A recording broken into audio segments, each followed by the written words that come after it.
പിശുക്ക് എന്ന് പറയുന്ന ഒരു വല്ലാത്ത ദുർബോധന ഉണ്ടല്ലോ, അത് പൈശാചികാണ്. അത് മനസ്സിന്റെ പിശുക്കാണ് ഏറ്റവും പ്രധാനം. പൈസന്റെ പിശുക്ക്, പൈസ കൊടുക്കും തോറും ഏറിയിടുന്ന 3 പ്രധാനപ്പെട്ട കാര്യങ്ങളിൽ ഒന്ന് സ്നേഹമാണ്. സ്നേഹം നമ്മൾ കൊടുത്താൽ കുറേയേറെ സ്നേഹം നമുക്ക് കിട്ടുകയും ചെയ്യും. നമ്മൾ ആ സ്നേഹത്തിന്റെ മാസ്മരിക വലയത്തിൽ നമ്മുടെ ജീവിതത്തെ ഒരു അത്ഭുതകരമായ അനുഭൂതി ലോകത്തേക്ക് നമ്മളെ കൊണ്ടുപോയി ഉയർത്തുകയും ചെയ്യും. അപ്പൊ സ്നേഹം പിടിച്ചു വെക്കുക എന്നുള്ള പിശുക്കാണ് മനുഷ്യന്മാർ കാണിക്കുന്ന ഏറ്റവും കൊടിയ പിശുക്ക്, വലിയ പിശുക്ക്. അത് പൈശാചികാണ്. അതുപോലെ രണ്ടാമത്തെ കാര്യം അറിവ്.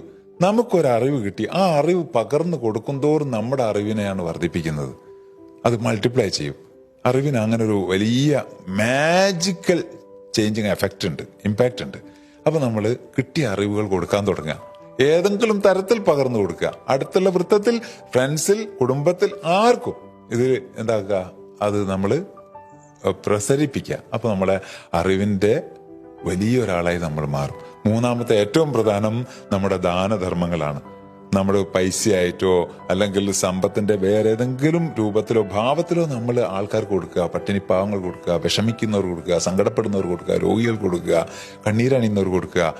നമ്മൾ തന്നെ വിഷമിച്ചിട്ടാണ് ഇത് കൊടുക്കുന്നതെങ്കിൽ അതിന് വലിയ ഇമ്പാക്റ്റ് ആണ്. ദൈവികമായിട്ട് വേദഗ്രന്ഥങ്ങൾ തന്നെ സാക്ഷ്യപ്പെടുത്തുന്നുണ്ട്. നിങ്ങൾ കൊടുക്കാൻ മനസ്സ് വരുമ്പം തന്നെ പിശാച് നിങ്ങളെ പിറകോട്ട് വലിക്കും. എന്താ അവൻ ഭീഷണിപ്പെടുത്തുന്നത്, അവൻ മുന്നറിയിപ്പ് നൽകുന്നത്, നമ്മളെ താക്കീതാക്കുന്നത്, നിങ്ങൾ പട്ടിണിയായി പോകട്ടോ, നിങ്ങൾ ദരിദ്രരായി പോവും, നിങ്ങൾ കൊടുത്താൽ കുറഞ്ഞു പോകും, നിങ്ങളായിരിക്കും പിന്നെ വിഷമിക്കാൻ പോകുന്നത്, കൊടുക്കല്ലേ എന്ന് പറഞ്ഞ് തടഞ്ഞു നിർത്തുന്ന. എന്നാൽ കൊടുക്കും തോറും ഏറിടുന്ന പ്രധാനപ്പെട്ട മൂന്നാമത്തെ കാര്യം സമ്പത്ത് തന്നെയാണ്. അത് കൊടുക്കുന്നവർക്കറിയാം, കൊടുത്ത് നേടുന്നവർക്കറിയാം.